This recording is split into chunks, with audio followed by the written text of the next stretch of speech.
सोमवार की सुबह और हर सोमवार की सुबह मैं आपके लिए लेकर आती हूँ द 1 मिनट मोटिवेशनल वीडियो। लेकिन आज मेरी इच्छा थी कि लाइव आपके साथ जुड़ूं और आपको ये कहानी बताऊं जो कि बहुत ही प्यारी है। So I am waiting till the time that you come in and join me in for this wonderful story. सोमवार की सुबह #Monday मोटिवेशन। और सच बताऊं तो आपसे ज़्यादा मोटिवेशन मुझे मिलेगा इस कहानी को बताते हुए। I think it's a beautiful video story जो कि वायरल होने को है। और जिस किसी को प्यार करते हैं, जिस किसी को चाहते हैं, ज़रूर से बताएं। और कहानी इतनी ज़्यादा उम्दा है कि सबसे पहले हाँ कहते हुए मेरा झुमका ऑलरेडी गिर पड़ा है। सो कह सकते हैं कि मेरी स्टोरी ऑलरेडी कायनात ने स्वीकार कर ली है, राइट? सो शुरू करते हैं आज की कहानी। Are you ready? एक राजा था। एक राजा था जो कि बहुत ही घने जंगल में फंस चुका था। उसे बहुत प्यास लगी थी और वहां पर एक लकड़हारा था जिसने उसे पानी पिला दिया। और ये जो राजा था उसने धन्यवाद कहते हुए उस लकड़हारे से कहा कि कभी ऐसे ही यूं ही मेरे राजमहल आ जाना, मैं तुम्हें इनाम देना चाहूंगा। वो लकड़हारा तो बड़ा खुश हो गया और एक दिन ऐसे ही चलते चलते वो वाकई में राजमहल पहुंचा। उसने राजा को याद दिलवाया कि मैं वही लकड़हारा हूं जिसने आपको उस दिन पानी पिलाया था। राजा को जैसे ही याद आया वो बड़े खुश हुए। वो सोच में पड़ गए कि इस दरिद्र लकड़हारे की मैं क्या मदद कर सकता हूं। और फिर उन्हें याद आया कि उनके पास एक चंदन का बाग है जहां पर ढेर सारे चंदन के पेड़ हैं। उन्होंने वो चंदन का बाग उस लकड़हारे के नाम कर दिया। वो लकड़हारा इतनी सारी लकड़ियां देखकर बिल्कुल बौरा उठा। उसे लगा कि इतनी सारी लकड़ियां, इसको काट के कितना सारा कोयला बन पाएगा। और धीरे धीरे उसने वही किया। उसे सोचा कि आजीवन यहां पर रह सकता हूं। ये लकड़ियों को काट काट के उसमें से मैं कोयला बनाऊंगा, बेचूंगा और आजीवन पेट पाल पाऊंगा। बहुत समय बीत चुका और उसके बाद कुछ ही चंदन के पेड़ बचे थे। वो लकड़हारा भी सोच में पड़ा हुआ था कि पता नहीं कैसे हो पाएगा ये, आजीवन कैसे यहां पर रह पाऊंगा, क्योंकि कुछ ही चंदन के पेड़ बचे हैं। और राजा को उसका विचार आया। राजा ने सोचा कि क्यों ना इस लकड़हारे की पूछताछ की जाए और कैसा है उसके हालचाल देखे जाए, और साथ ही अपने चंदन का जो बाग है वहां पर सैर भी करके आ जाऊं। तो राजा पहुंचे और दूर से उन्हें क्या दिखा? उन्हें दिखा कि वहां से धुआं निकल रहा था। साथ ही उन्हें यह भी दिखा पास आते ही कि चंदन जल रहा था।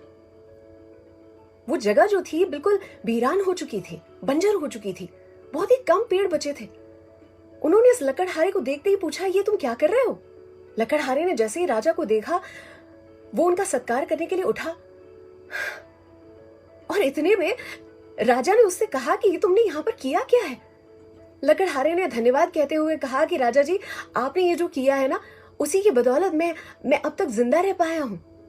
पर अब बहुत ही कम चंदन के पेड़ बचे हैं। कृपया कर अगर ऐसा कोई दूसरा बाग हो तो वो भी मुझे दे दीजिए। राजा समझ गए कि आखिर हो क्या रहा था।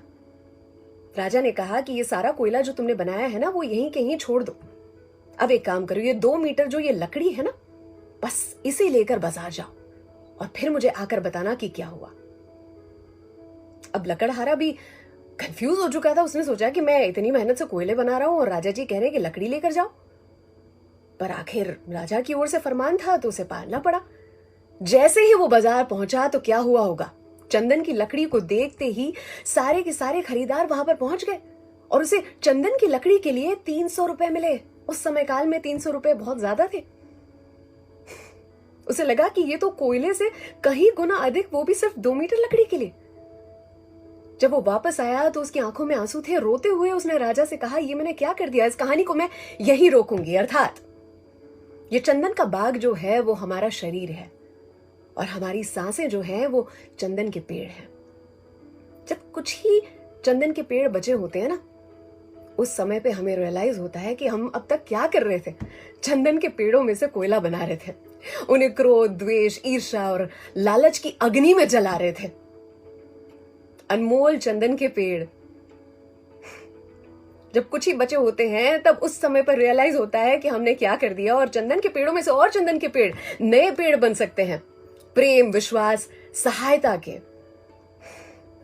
मेरी कहानी का शीर्षक जो है कि जिंदगी के हाथ नहीं होते, जिंदगी के हाथ नहीं होते, लेकिन फिर भी वो जो करारा चमाट लगाती है ना, थप्पड़ लगाती है, आजीवन याद रहे ऐसा। और जरूरी नहीं है कि थप्पड़ खाने के बाद ही हम सब कुछ सीखें। हो सकता है कि थप्पड़ किसी और को पड़े और सीख हमें मिले। अगर आपको मेरी ये कहानी पसंद आई है तो जरूर से, जिनके लिए केयर करते हैं उन्हें जरूर से शेयर करें। कहीं ना कहीं कहने की बड़ी इच्छा हो रही है कि इस कहानी से हम ये भी सीख सकते हैं कि मास्क पहने। मैंने माइक को पहना रखा है। सलाम, दुआ, वणकम, प्रणाम, सत श्री अकाल। केम छो, सारू छे? अहमदाबाद ज नहीं, विश्व आखुई मारू छे। How are you? Fine? Not only Ahmedabad, the entire world is mine. Translation for you. अर्चना की ओर से lots of love and take care.